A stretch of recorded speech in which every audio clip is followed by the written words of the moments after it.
Hey guys, welcome to the channel. Today we're going to be doing something slightly different. We're going to be analyzing a game that's one of my subscribers submitted to me. So this is from Ghetto Lobster. He's a good friend of mine and he sort of follows me and talks to me on League of Legends quite a lot.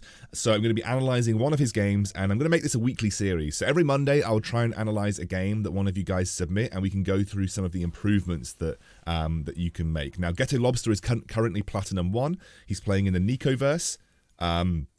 So we're going to just kind of work our way through the Nicoverse and sort of do some analysis as we go.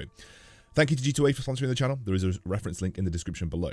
Now, he started off with gloves. I think gloves are an excellent start. I think they give you a lot of options and will continue to do so through the mid-set update as well. I think they're a very flexible start, so I completely agree with his choice of starting item. Now, in the Nicoverse, there are different ways to play this galaxy. It's not really favored for hyper role compositions or any kind of composition that peaks early on because it's very easy for people to get 2-star gangplanks and etc, etc. But also, you know, if you do have a really good start, you can use the Nikos to get your 3 stars if you need them. Now, with this start, he's got 2 Zayas, he's got a glove, and 2 Leonas. Now, I would absolutely be selling the Leona with the glove because I never want to have the Leona with the glove on. So I'd sell the Leona with the glove and I'd pick up the extra Jarvan because there's no way I'm combining Leona with a glove on her unless I'm looking to go for a cybernetic start. So the first mistake that he made here was leaving the unit which has the suboptimal item on the field because even if he wanted to, he cannot sell it now. So a good practice is to move the unit that has the item onto your bench because you don't need the item to actually beat this round. And I would then put something like the 2 Zayas on because I know that I'm not selling the 2 Zayas. And you could see he would have had a 3-star or a 2-star Jarvan here. He would have also had an Infinity Edge for the Zaya. So I feel like this is just a small mistake made early on where he was essentially being given a Zaya hyper role composition. A really good start for a Zaya hyper role composition. He's got the Infinity Edge, he's got the BF sword, he's got the glove, like loads of things here that can make this composition really good. But he didn't take the Leona off the field. A good way to play this game, especially in the early rounds, is to take the Leona off the field or take the unit that's got the item off the field and field 2 other units that don't have items so that if you want to sell the unit that's got the item for another unit, you can. So even so, you know, he's got the 2 Zayas still. He does have 2 Poppies available right now. He has got 2 Leonas available. Now, unless I'm playing Cybernetics, I would never keep a suboptimal item on Leona. I would consider gloves to be a suboptimal item in this scenario. So I'm not going to harp on too much about the Zaya because I feel like if he's not going to commit to it now, he's probably not going to be committing to it at all. In terms of positioning, positioning is wrong here. I can't show you how I would position, but what I would do instead would be to place the Leona or the Poppy at the front by themselves, keep the Zaya where she is, and then put either the Poppy or the Leona that you didn't keep at the front behind the Zaya. Now, why would I do this? The reason I would do this is it helps protect against both Kha'Zix and Blitzcrank, and in the very early stages, in the very early rounds of Stage 2, it's going to be very difficult for you to assess what player you're going to be matching up against. So it's much better to give yourself the best chance of winning by putting one of the units behind the Zaya. Again, here. What if I'm keeping this Leona? So this is what I would do here. If I'm keeping this Leona with the sparring glove on, I would be taking the Fioras. So at this point, I think it's quite clear that we aren't playing Zaya. Or if we are, we haven't been scouting, so we haven't been seeing if anyone else is playing Zaya. So one thing that I would say to Ghetto here is that in the downtime between rounds, what you should be doing is looking to scout. So you should be looking to scout and look at the enemy boards as much as possible. One thing that you're going to suffer from here is because you didn't put a unit behind the Zaya, you can see the Kha'Zix is going to be able to isolate and kill your Zaya very quickly. And you're going to lose 1 unit. And now you have no damage because all you've got is a Leona and a Poppy. So this guy here seems to have committed a BF sword to the Shaco. Again, you should be scouting in the early rounds to see where most people are positioned. What you are aiming to do when you scout is look at the general overview of where everybody is positioned. So where are most people positioned? How many Kha'Zix players are there? Are there any Blitzcranks that you have to be worried about? So again, this is actually, I think it's still okay to potentially think about getting you know, a Zaya if you keep the Jarvans. And what I would do here, I would sell the Ziggs for sure. So I'd sell the Ziggs for sure, and then I would potentially think about selling one of the Malphites. So sell the Ziggs for sure, then potentially think about selling one of the Malphites. Again, it's not great that we have the glove on Leona, but I would have probably picked up the Fioras and gone for a potential cybernetic start. Now, I really love the way that he transitioned his positioning here, because this is a positioning format that helps you deal with Blitzcrank, as you just saw there, and it helps you deal with Kha'Zix, and it's just a really, really good catch-all type of positioning. And now, actually, he might have actually wanted to lose this round to continue his loss streak, but winning here does save HP. Sell the Ziggs. Good. We sell the Ziggs to get to 10 gold. So he's following the 10 gold at 2-3 round, which is really important. Now, given the items that I've got, I would go for the bow. I would go for another BF sword. So those are the two items that I would be focusing on. But the bow would be my preferential choice. Taking the gloves doesn't make a huge amount of sense to me, but what it does open up potentially is a trap claw plus whatever else you want to combine with the items. At this point, I would be combining items. Once we're out of this round, I'm in a situation where actually I'm going to start slamming some kind of items in my composition, because I want to make sure that I am using those items to either preserve HP or win streak or do something like that. Because we have 4 components now, so we can make a good guess about where we're going to be ending up with our itemization. And he's got another Xayah on the in the shop here, as well as another Caitlyn. I would definitely be selling the Malphites, picking up the Xayah, and I would commit an Infinity Edge to Xayah at this point. I would probably straight up commit an Infinity Edge to Xayah at this point. I think I think you're in a situation where you've got 4 Xayahs. If you hit 5 Xayahs by the time that we get to the Terror Busters, you're looking at a potential where you could hyper roll. He hasn't leveled up, so he could still hyper roll at this point in time. This guy's got a red buff on Graves. Graves has got one of the slowest attack speeds in the game, and actually that makes red buff really bad on him, because he just takes a while to apply it. And you can see, if this was on Illusion, for instance, this game or this round would have been over much more quickly. But the Darius ends up carrying him through, as Darius often does. Don't put red buff on Graves.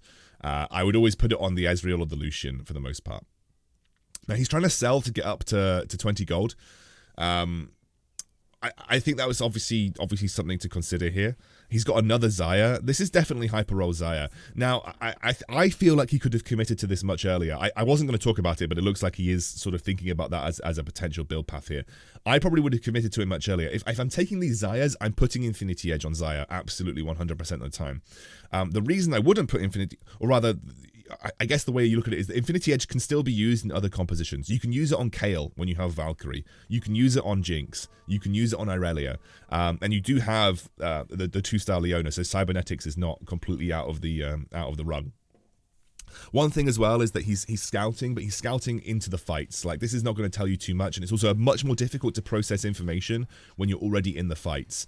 The best time to scout is when you are when everybody is kind of resting and not really doing much at the start of the fights. So, I would be buying all the way down to 20 gold here. So I'd buy the Ahri and the Kassadin, or I'd buy the Twisted Fate and the Karma. I would always buy and then sell later on, just because it slightly improves your chances of finding the units that you want.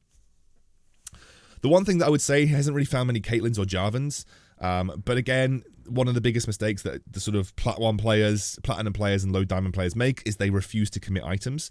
So, I would definitely be committing at least an Infinity Edge in this situation, or a Thief's Gloves.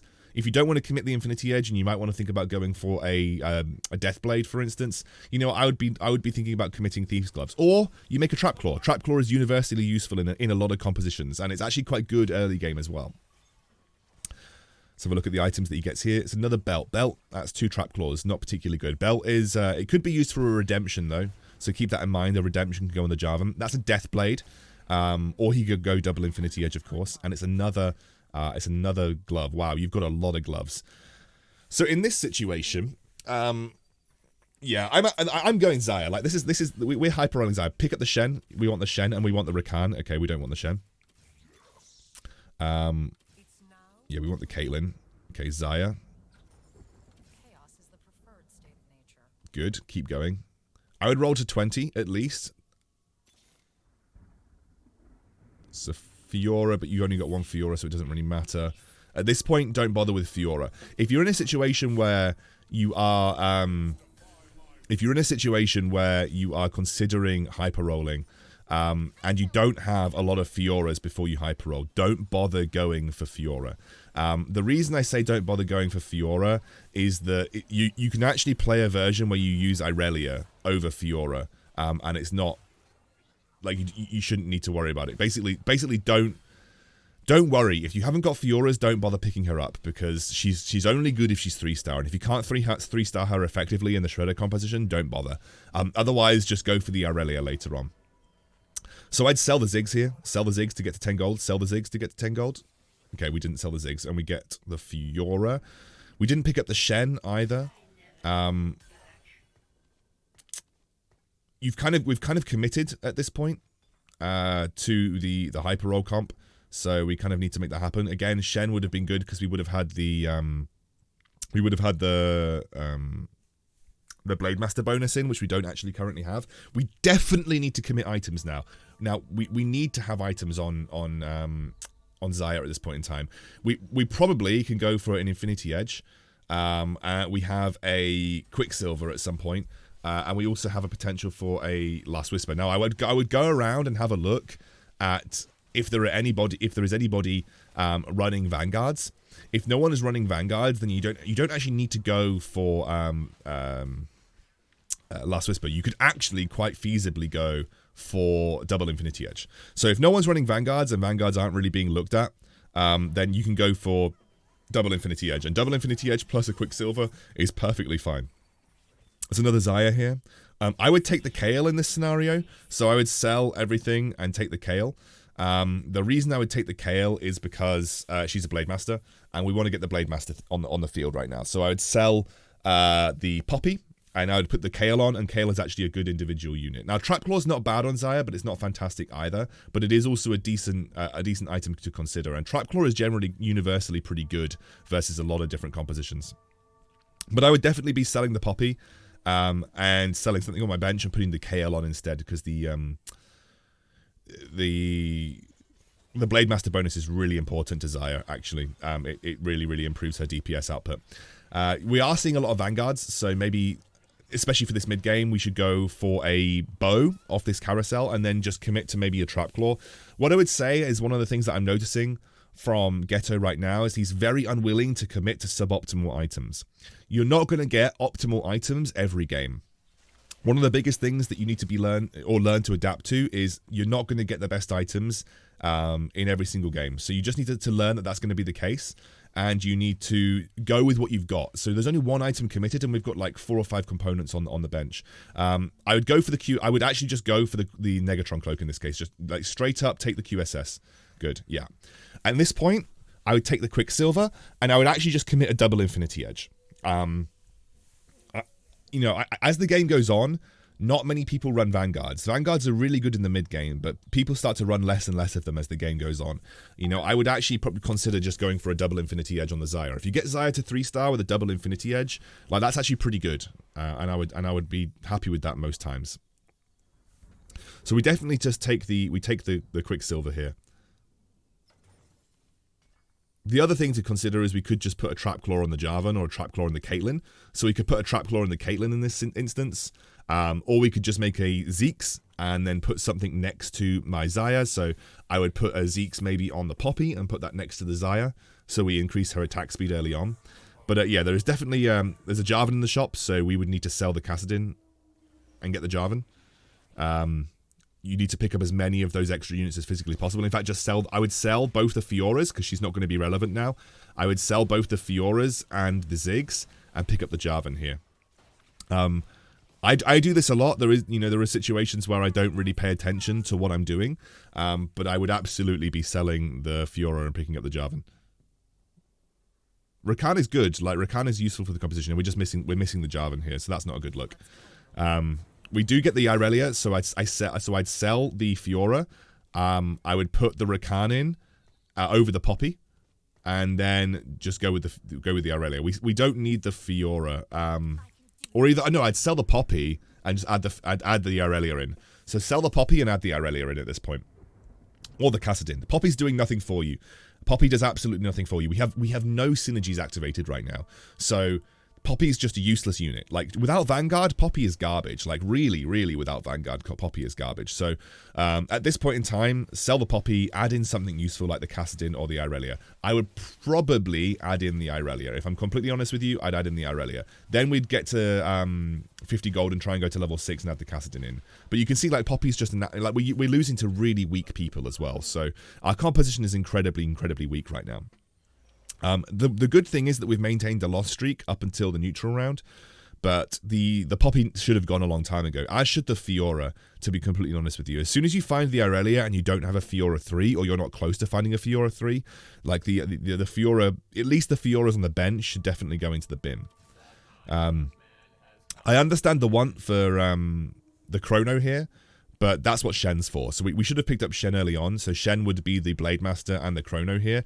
I get the impression that, and what I'm sort of understanding, or what I'm seeing watching this game, is that that Ghetto is very used to playing things by the book, like by the absolute, you know, I guess strictest way. So right now, like, we take Poppy off. We no. We take Poppy off. Poppy goes. Poppy goes in favor of Irelia, or in favor of Blitzcrank, or in favor of Kassadin. Basically, in favor of anything. There's no reason to be picking up the Poppies at this point, other than to try and improve your chances of finding Jarvans. But honestly, Jarvan, like, 3 is so far out of reach right now that he's probably not being, I'm probably not considering him. We also have so many items that we're just not committing. I don't know if it's because we don't know what to do with those items, and I guess that's the case, but like a Redemption is a great item. Get it on the Jarvan, or get it on somebody at the very least. Like, Redemption needs to go onto the board for sure. We need to commit another BF sword item to our Xayah. Don't wait for the Last Whisper. It's not coming. Just go for the double Infinity Edge. Good. Take off the Poppy. No! Take off the Poppy! She's useless! Thank you. Oh my gosh, thank you. But we do need to find Shen. We don't have Shen. We're losing massive... Like, one of the biggest DPS gains for this composition is Blade Master. So we really do want to find Shen at some point. If we're very close to 3-star Fiora. At this point, we ditch the Irelia. At this point, we basically ditch the Irelia. She's taking up space on our bench. We've committed to the 3-star Fiora play, so we just ditch the Irelia at this point. But again, like, Redemption on Kassadin, Redemption on Jarvan. We need to have one of those items committed. There are too many items on the bench right now. At this stage in the game, you should be committing items at every given opportunity, and right now we're not, and that's really bad. Like, this Xayah doesn't have Blade Master. She's not getting our frontline protection with Redemption from Jarvan. We really should be committing items, and that's one of the number one takeaway thing that I'm seeing analyzing this game is that Ghetto has been very, very reluctant to commit items. You've got to accept subpar items in some games. Double Infinity Edge is better than losing 30 HP in stage 3. You know, double Infinity Edge with a 3-star Xayah still slaps really hard, so we need to be aware of that. So we sell the Irelia for sure. I think we roll. I think we can roll a little bit, and I think we can look for the Fiora or the Jarvans or the Caitlyn's even. You can see here, like, this is what Nikos are used for in this composition. They help protect your economy. You don't have any big units that you're looking to 2-star, so the Nikos can be used to 3-star the Caitlyn, 3-star the Jarvan. That's what the Nikos should be used for in this particular composition. He is about to stabilize, though, because he's so close to hitting 3 stars. Like, there's 2 Jarvans! There's 2 Jarvans! Sell the Blitzcrank and the Leon, the Irelia. There are 2 Jarvans in the shop! Oh, no. There's 2 Jarvans in the shop. You're so close to 3-star everything. There's 2 Jarvans in the shop. He's so important to be 3-star. He's so important to be 3-star. Okay, so... that's used. I'm guessing that's gonna be used for Jarvan. I don't think it's gonna be used for anybody else. Again, at this point, we should have been committing the double Infinity Edge. There's if you're not getting the bows, don't worry about it. I know he's looking at the bows. He's using a really, really good app called TF Tactics, which essentially allows you to look at item combinations if you're not comfortable with them. but I know he really wants the Last Whisper. Did he lock that? Okay, he locked it. Okay, I didn't see that he locked it. Thank goodness. Yeah, sell the Blitzcrank, sell the Aurelia. We don't need the Aurelia. That's fine. We can use it. We can use a Nico there. Good. We want Shen. I know there's a thought for Aurelia here over good. This is a good move, by the way. No, not over Kassadin. Not over Kassadin. No, Kassadin 2 is way better than Aurelia 1. Yeah, I don't know. This is big. So basically, the rule of the Shredder comp is that if you're going for 3-star Fiora, you don't go for Aurelia. If you're going for Aurelia, you don't go for 3-star Fiora. They are interchangeable in this composition. So that's what you've got to be aware of when you're playing this comp. But he has significantly leveled up here. I know that I guess that he's waiting for the next neutral round to say, cool, let's just see what we get. There's an Ash here. We do really want the Shen. I wouldn't level up because we're one round away from the neutral round. So we're one round away from getting free gold, and so we might as well just sort of run with whatever we've got right now. Positioning wise, this is fine. Like, there's nothing wrong with this positioning. Definitely would put a redemption on the Jarvan. Now he's level 3 for sure. Put a redemption on the Jarvan.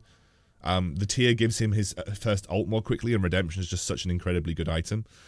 And yeah, obviously I would just be. I mean, I've said it so many times. I would have just gone for the Infinity Edge at this point. And this is one of the biggest learning points that most people end up having when they move from platinum to diamond. One of the biggest learning points is that you have to learn to accept that your items aren't going to be perfect every single time. You need to just basically say, okay, I'm not going to get the items that my guide has told me to get. What are the next best items that I could look for in this scenario? And that's what the double Infinity Edge on the Xayah would have been. Now, if he gets a bow here, great, but then again, we're past the point of the game where there are lots of Vanguards. One of the reasons that bow is so good on Xayah is that in the mid game, one of the most, at least stage 3 and stage 4, one of the most common front lines is 2 Vanguards. And so that's where Last Whisper actually comes in useful. And because this composition is strong in the mid game, it's not exactly super strong in the late game. 2 Vanguards is kind of going to drop off, and then therefore the value of Last Whisper is going to drop off as well. Frozen Heart is fine. Like, Frozen Heart is also a good option. I like Redemption. There's the double Infinity Edge. Trap Claw on the Caitlyn. 100% on the Caitlyn. Yeah, good. No, good. Good. And I actually just give the extra belt to Jarvan because he's just going to be wanting to be a bit tankier. I would go to level 7 and I would put on the Kassadin. I would actually just go to level 7 here and shove on the Kassadin. He's really important to have. He's more important to me than the Blitzcrank. He's more important than Chrono, so I just think the Kassadin is really important here. And you see that there are no Vanguards in this comp right now. So the Infinity Edge is actually going to be doing a lot of work. Like, we just basically two-shot the the Jinx here. So the double Infinity Edge was actually a really good pickup for this, the kind of matchups that we're going into now, which is fine. So Fiora's good. Obviously, we're at a slightly lower chance of finding the Fiora. I would definitely be picking up Rakans because a 3-star Rakan is so good for this composition in the late game. We're 1 Fiora away from Fiora 3. Like I said, you usually run Irelia or Fiora. You don't usually run both of them. But yeah, I would just go to level up here and I'd put the Kassadin in. That's very good, yeah. And now I'd be looking to go to level 9 to add the, level 8 to add the Ashe. We can play this composition without the Shen. It does make it weaker. So without Shen, this composition does become significantly weaker. The reason that Shen is so good is that he buys time for your Xayah and he buys time for your Jarvan, whereas Aurelia doesn't do that. And Aurelia with no items especially is actually not very good. So Aurelia with no items is not exactly a great unit. Now, he got beaten up here by someone who's already found a misfortune at level 7. So he's obviously in a great position already. At this stage of the game, we have something to add at level 8, so I will be just trying to go to level 8 at this point. There is no point rolling for 1 Fiora. There is no point in any way, shape, or form rolling for just a single Fiora. The reason being is that you're much less likely to hit it at level 7, and you're literally wasting gold. If you had multiple pairs, if you had lots of potential close, if you had lots of potential close level 2s or level 3s, I would be, thinking about rolling, but not right now. I don't like this positioning. I always like to have something in front of the Xayah. The reason being is that if someone is positioned on the very far right-hand side of this board, Xayah could be very easily targeted. It also means that ranged and the backline are more likely to get targeted, or they're more likely to target Xayah very early on into the fight. So I'm not too keen on the positioning with nothing in front of the Xayah. I usually put my Fiora there, for instance. Fiora usually goes in the top right-hand side. Itemization wise here, I would take another Trap Claw. I would take a Shroud of Stillness. So Shroud of Stillness is really strong. Another Trap Claw is also really strong. Infinity Edge is not going to do anything for you. So I would take another Trap Claw or a Shroud of Stillness. Good. In terms of using Shroud of Stillness, don't put Shroud of Stillness on until the next round starts, because you want to get yourself at least some guaranteed value out of that item, especially when you're at 15 HP and a single round could essentially cost you the game. So what you want to wait to do with Shroud of Stillness is put it on as the round is starting, so you can see where you want to have the most impact with it. So we'll see if that's the case here. But there's the Shen, great, but we have to drop the Fiora for it. No, we drop the Fiora for the Shen. At this point, sell all the Fioras because you can get your money back. Go to level 8 and put in the Ash. So we sell the Fiora. No, don't put it on. Okay, so putting it on now is not the best look. We sell the Fiora. We sell the Fiora and we put in the Ash. Because you're missing 4 Celestial here, and Fiora 2 is useless. So we sell the Fiora and put in the Ash. I know it's really, really tempting to not sell the Fiora in this situation, but I would absolutely be selling the Fiora because she's not doing anything for you. She's just useless. She's a really useless unit, especially not at level 3. And we have the 2-star Aurelia, so at this stage, I would just take my money back from the Fiora and I'd be putting in the Ash to get 4 Celestial. I know it's really, really, really tempting because we're so close to a 3-star Fiora, but yeah, there we go. That's the correct move to make. And I would just, honestly, at this point, either we go for the 3-star... I would actually put a 3-star Fiora in over the Aurelia because she's actually more useful in general. There was a Lulu there. You can replace the Ash for a Lulu. The sniper bonus is obviously important, but not the most important thing in the world. Positioning-wise, I would want the Aurelia just above the Xayah. Again, my Xayah is a little bit exposed in this situation. This is a guy with a 2-star Gangplank. We are strong, by the way. There aren't many Vanguards, so the double Infinity Edge is going to get a lot of value, but obviously we're going up against a lot of strong units right now. But yeah, the double Infinity Edge is actually good because there aren't many Vanguard players, so that's actually allowing us to get a lot of value out of the itemization that we have on the Xayah. But we would have saved so much HP if we just put some items on earlier in this game. If we just managed to slam some items on earlier this game, we would have saved so much HP. Plus, be willing in the Nicoverse to use the Nicos on your 3-stars. Just be willing to use the Nicos really early on because you're not going to be using them for any big impact units like the people are with the with the 2-star Gangplanks and the 2-star Misfortunes. We don't have that in Shredder, so that's not something that that you need to worry about. So I would just be using the Nicos on my first roll down because I want a 3-star Xayah as soon as possible because this is all about doing really well in stage 3 and stage 4 because at this point in the game you're actually falling off. At this point in the game, the unless you've got the perfect items and the perfect composition, you're not actually going to be as strong as most of the other people in the lobby. So yeah, that definitely goes on Caitlyn. That was the best choice in this scenario. We would just be rolling at this point. I think we're just looking for Ash 2 and maybe Fiora 3. So we get Ash 2 here. I think we're maybe looking for Fiora 3. That's about all we can get from the rest of this game. There isn't really anything else that we can look for and massively benefit from. There probably isn't even that much point selling the Fiora at this point, just because Shen 2 and Fiora 3 are your only major upgrades, and I don't even think Shen 2 is going to save the day for you, even though it would be a nice upgrade, overall. So there's obviously a lot of suboptimal itemization from some of the people that you're going up against right now. And actually Frozen Heart versus a lot of these Brawler Blaster players is doing a lot of work. Plus, like I said, double Infinity Edge just a good buy versus a good set of itemization versus a lot of the players in this lobby. What I would say is that you're not scouting. You're not scouting to position your Shroud of Stillness. Putting it on Jarvan does kind of limit where your Shroud of Stillness can go. If I was to put my Shroud of Stillness on any of these units, I would have put it on the Rakan, because he is the most flexible unit in terms of positioning. So Shroud of Stillness on the Jarvan isn't particularly good. Right now, you just want to basically position for your worst case scenario. And again, I think your worst case scenario is probably the Ziggs player. Just based on what I'm seeing. I would really want someone in front of... Oh, no. The Jarvan is completely out of range of the Xayah. The Jarvan is completely out of range of the Xayah right now. So the Xayah is not going to benefit from the Jarvan attack speed. And that might actually be very, very bad for you in this next round. Also, you're getting stuck on a Trap Claw from a Thief's Gloves, which is never fun. Obviously, nothing really you can do about that. That was Thief's Gloves in a nutshell. But yeah, you moved your Jarvan away from the Xayah so that she didn't get so that she didn't get benefit from the attack speed bonus. You need your Jarvan to be almost in front of your Xayah to guarantee that she gets the attack speed bonus. That round that you lost there was just unfortunate because the guy rolled a Bramble Vest from his Thief's Gloves.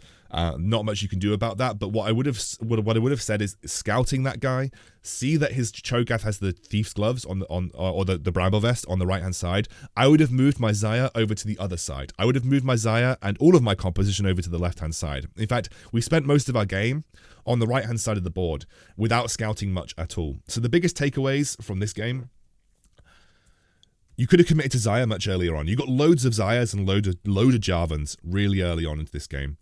You were very reluctant to slam items because I think you were looking for the perfect combination of Last Whisper, Infinity Edge, and Quicksilver. You're not going to get the perfect combination of items, and in this case, you wouldn't have even got the perfect combination of items. So if you have the option to go for something that looks good but suboptimal, you should always be looking to do that, especially with something like a Hyper Roll build, which are strong in Stage 3 and Stage 4. If you're losing as a Hyper Roll build in Stage 3 and Stage 4, you're actually losing one of the most important parts of the game for yourself. So you should be looking to put items down as much as possible in that scenario. A couple of times where you didn't pick up the right units. You didn't. I don't think you play Irelia and Fiora. I think obviously you pick one or the other to play in this particular composition, and I think Fiora 3 is more useful than Irelia overall because you're not really giving Irelia items. Other than that, the composition was positioned mostly well. We just didn't scout enough. Itemization in the end was perfectly fine. Morello's on Rakan is good. Frozen Heart on Jarvan is fine. Shroud of Stillness placement on Jarvan I don't like because he's a bit less flexible in terms of positioning. It's best to go on the Rakan or the Ashe, for instance, because you can kind of move the Ashe around, but the Rakan is the best choice. And overall, there was just a lack of scouting throughout the game in general. Like, I generally trying to scout almost every turn if I can, and I just do that by pressing R on my keyboard and cycling through the rest of the players. But honestly, your game will be improved significantly just by using your items much earlier and not looking for the perfect combination of items. Other than that, the composition was built fine. You did have the right pieces to make it work. We were just a little bit inflexible with our positioning, and we didn't scout and we didn't slam our items early enough to make it useful or worth it. And there was a couple of times where you prioritized units that I didn't feel like with the right priority. Kassadin 2 is so incredibly good all the way up until the end of Stage 4. Like, he's on my board almost all the time. So I would value Kassadin 2 over most other things. And we also didn't have the Blade Master bonus in for ages with our Xayah, which is the bonus that makes her good. The reason she is so good as a carry is that she is Blade Master, so she gets those extra basic attacks in. But yeah, that's the game. Hopefully this was useful. And if you have any games that you want to submit, message me on Twitter, so you can go to my Twitter in the description below and upload it to YouTube, and I'll just do the same thing, and I'll just kind of go over it and analyze it. Cool. I'll see you soon.